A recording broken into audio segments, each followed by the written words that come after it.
The goal is simple. We will give mayors the power to drive growth, to use new levers over planning, housing and regeneration to get Britain building. When Boris Johnson was elected, he offered people what they wanted. You know, he was pretty clear about that. They thought it was quite refreshing. But I think one of the problems is now is that it's been proven to be a lie. Landlords can't ask for huge amounts of rents up front, which often disadvantages tenants. We're hoping that this legislation will be passed in the spring and then as quickly as possible. While millions of Britons struggle to heat their homes, Angela Rayner just defended MPs getting a pay rise to £94,000. Her face when confronted with this hypocrisy tells you everything you need to know about Labour's for the many facade. In this video, we break down the moment Rayner was cornered by a news host.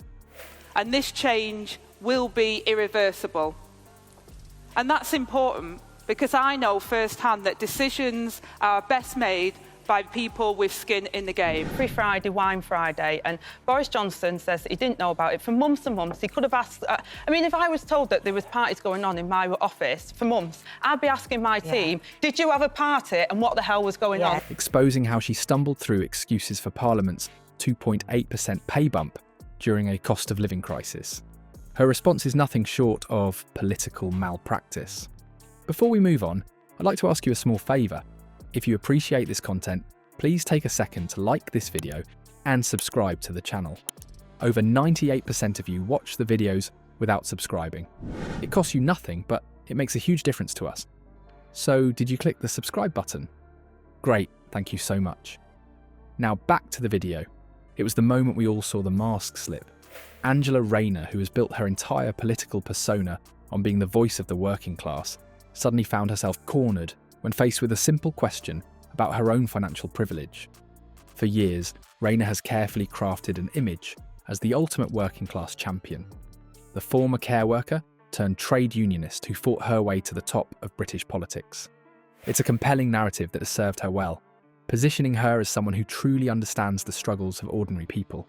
She's frequently reminded voters of her humble beginnings and her fights for workers' rights, stating in her own words, "I think people should get paid the amount that is scored for their work. I fought hard for equal pay in my employment when I was a home care worker." That's rubbish. Labour are going to bring it. Absolute It's not rubbish. rubbish. We've absolutely guaranteed we will not raise taxes for working people in this country. Well, you're a natural leader, Right. So therefore, coming from a working class background and being a woman, you kind of feel like, OK, I've got to earn the respect in the room, which is fine, but then you work double hard. But political personas, no matter how carefully constructed, eventually collide with reality. And for Rayner, that collision came in spectacular fashion during a recent interview where she was forced to justify why MPs should receive a 2.8% pay rise that would boost their salaries to a whopping £94,000.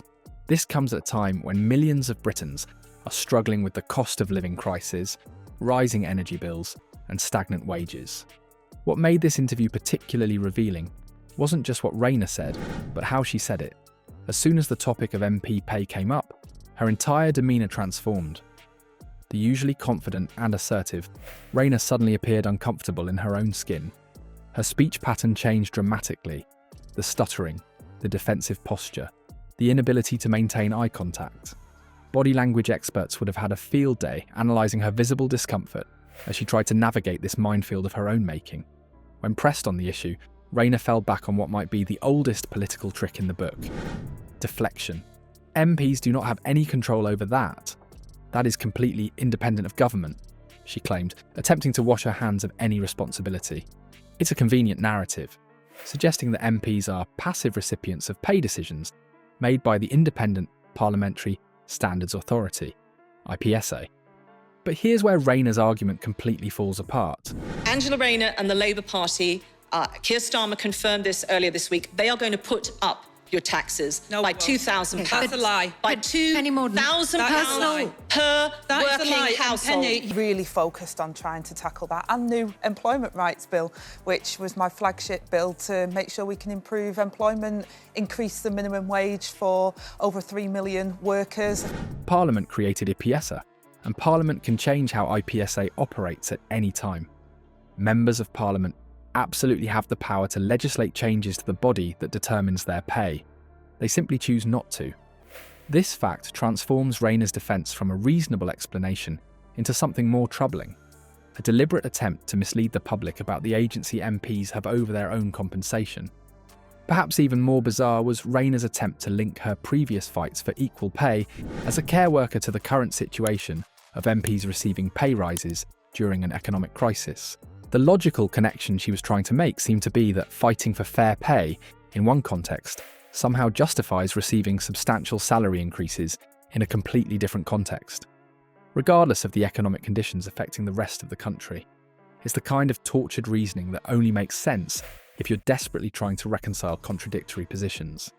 The most telling moment came when the interviewer, refusing to accept Rayner's evasions, cornered her with a straightforward question. But the system at the time was a struggle for me. But I managed to, get on and achieve. And landlords can't ask for huge amounts of rents up front, which often disadvantages tenants. We're hoping that this legislation will be passed in the spring and then as quickly as possible. Why not simply give the money back?